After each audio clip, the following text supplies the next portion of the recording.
Bonjour, est-ce que vous pouvez vous présenter? Oui, je m'appelle Jihad Ranem, je suis chargé de communication à l'Observatoire du Sahara et du Sahel.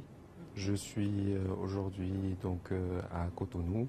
J'ai assisté pendant 4 jours maintenant aux travaux, j'ai participé aux travaux de l'atelier régional SAWAP-PRIX sur la documentation et la dissémination des bonnes pratiques acquises dans le cadre de la mise en œuvre donc, du portefeuille SAWAP. Est-ce qu'on peut mieux connaître l'OSS, votre organisation?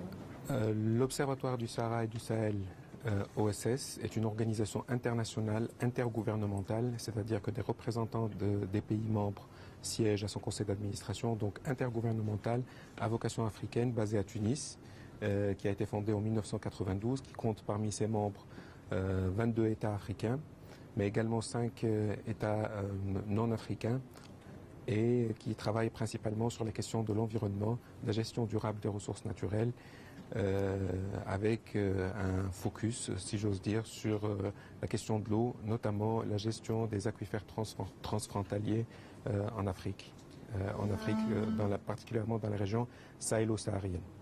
En tant que membre de l'OSS, en tant qu'employé de l'OSS, aussi en tant que membre de SAWAP, vous avez suivi la présentation par Open Vista du nouveau portail et vous êtes aussi communicateur comme moi. Qu'est-ce que vous pensez de ce portail? Qu'est-ce qu'il peut apporter au niveau de la gestion durable des ressources en terre et en eau? Tout à fait. Je dois préciser tout d'abord que l'OSS n'est pas vraiment membre de SAWAP.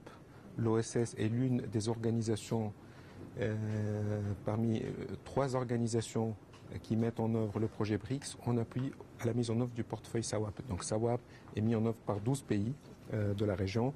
C'est un portefeuille donc, appuyé par la Banque mondiale qui apporte un soutien à la mise en œuvre de l'initiative de la Grande Muraille Verte. Donc en pratique, il y a 12 pays qui mettent en œuvre 12 projets nationaux et ces projets nationaux donc, composent le portefeuille SAWAP. Bon, notre rôle en tant qu'OSS est d'apporter un appui dans le cadre du projet BRICS qui vient donc en appui en matière de système d'information géographique, en matière de suivi et évaluation. On intervient également, on est membre du groupe communication donc mis en place dans le cadre de BRICS.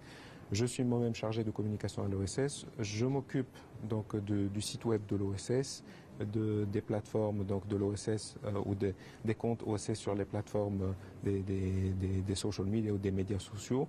Donc j'étais vraiment très sensible à ce qui a été présenté aujourd'hui.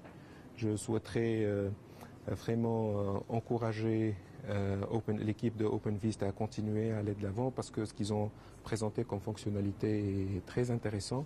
Je pense que ça va non seulement stimuler le dialogue, le débat, l'échange donc au sein de la communauté SAWAP, c'est-à-dire la communauté des représentants des pays qu'on a eu le plaisir d'accueillir pendant cette semaine, mais également diffuser et partager les résultats, notamment les bonnes pratiques acquises dans le cadre de la mise en œuvre de SAWAP avec le plus grand nombre.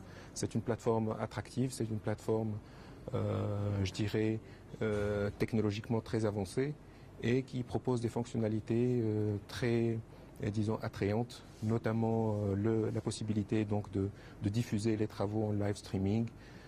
Donc on est vraiment dans l'instantané, dans la pointe de la technologie. J'ai également, je sais que la maquette est en cours de finalisation et que probablement le portail ne ressemblera pas à ça dans sa version finale, mais déjà au vu de la palette de couleurs et de l'interface, je pense qu'il y a du savoir-faire clairement dans le design ou dans l'architecture donc de l'interface graphique, mais également dans la navigation ou dans la gestion de la navigation des utilisateurs dans les méandres du portail. Donc vraiment beaucoup de courage et bon courage à toute l'équipe et bonne continuation. Merci. Je pense que c'est le mot de la fin. Merci. Merci.